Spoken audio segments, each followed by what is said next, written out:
Hi, I'm Amy Gardner from Baylor College of Medicine and SurgeWise Consulting, and very happy to present some of our work about future competency requirements among general surgery residents. As I mentioned, I'm a co-founder of a company called SurgeWise that provides advice to surgical training programs and organizations on things related to selection and assessment. But we know that residency selection in its current form is expensive. We presented data at this conference last year showing that the average general surgery residency program spends around $100,000 each year on time and resources spent on the applicant screening and interview process. And we also have data from the NRMP showing that applicants are spending up to $11,000 trying to find their future residency home. Unfortunately, many of the processes and tools that we currently have are inadequate. So, for example, some of the tools that we rely upon most, like USMLE, might predict future performance in terms of written exams at best, but we don't have any good tools that are helping us predict clinical performance and a number of those non-technical skills that we know are really critical for success in general surgery residency. And perhaps most concerning, we know that a lot of the tools that we rely upon, like those written examinations, those letters of recommendations, have a significant level of bias associated with them, which may be at odds with our efforts to produce a very diverse and fair process for the future surgical workforce. So in Texas, we're trying to change things.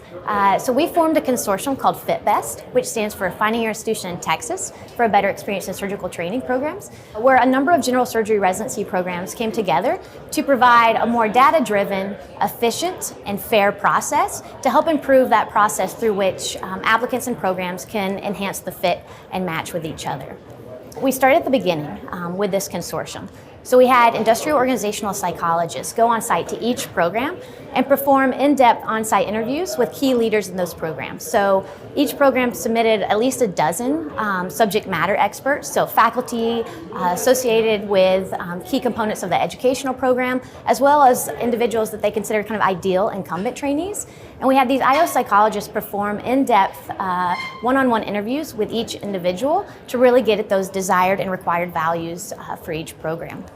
We also had all of these subject matter experts give us some quantitative information as well. So we asked them to identify competencies desired and required amongst entering surgery residents to be successful in their program. And we specifically wanted to know about 4 pieces of data related to these competencies. We wanted to know about current importance, we wanted to know about future importance, the frequency with which individuals had to use or utilize these competencies to be successful in that program, and which ones were required upon entry versus things that are more trainable. We actually interviewed around 70 subject matter experts across all of these programs, the majority of which were faculty, so program directors, associate program directors, people on the clinical competency committee, et cetera. And everyone had a pretty good amount of experience. So average faculty tenure was around 8 years in that specific program. So what did we find? Well, we were pleased to see that residents in those programs and the faculty in those programs were actually on the same page. So they all agreed within each program of what was critical for success in that program.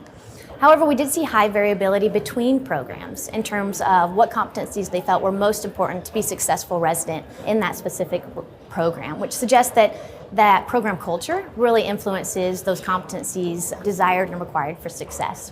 But we did see that there was a high level of agreement on the future importance of a number of competencies across the programs. When we look at things like team orientation, communication, leadership, everyone agreed that these things are not only important right now, but they're also very important moving forward, and they're going to get more important in the future. So what I have here is the same piece of data, but in 2 different ways. So if you look at those yellow columns, those bars, from left to right, you see those are the things, these are just the top 10 competencies rated. You see that those are the things rated most important and most likely to change in the future. So things around team orientation, communication, leadership skills. Moving from left to right were the things rated most likely to be even more important, significantly more important in the future. And then with those blue bars, those mountains in the background, that data shows the percentage of SMEs, those subject matter experts, who indicated those were more or significantly more likely to be important in the future. So the majority, as you see, all indicated that these were going to be even more important in the future. So we have a number of takeaways. First is that it's really important for programs to get together and bring some intentionality in this process in terms of getting consensus on what is important for people entering their program and what are the requirements for success. Many of the faculty we interviewed suggested and indicated that this was the first time they ever were asked some of these questions in a systematic way, and they were never getting in the same room before and asked, like, what are you looking for when you're screening residents? And the fact that these faculty were their average tenure was around 8 years, it's a pretty striking finding. We also see that the performance criteria is a moving target. So moving forward, it suggests that a lot of these skills are going to be even more important in the future, which suggests that not only these non-technical skills on the rise, but we need to make sure our assessments are keeping up. So if these are the things that we are saying are most important for people entering our programs and to be successful in our programs, we need to make sure that we have assessments on the back end so that we can provide more formative and summative assessment of those and give feedback to our trainees. And then finally, this has a number of implications for our friends in the undergraduate medical education world, making sure that they're developing curricula and assessments to hone these skills among those medical students transitioning into residency so that they'll be really equipped to be successful residents and thrive in those programs. That's what we found. It's a super fun study. We enjoy the Fit Best Consortium, and on behalf of everyone involved in the consortium and myself, thank you for your time.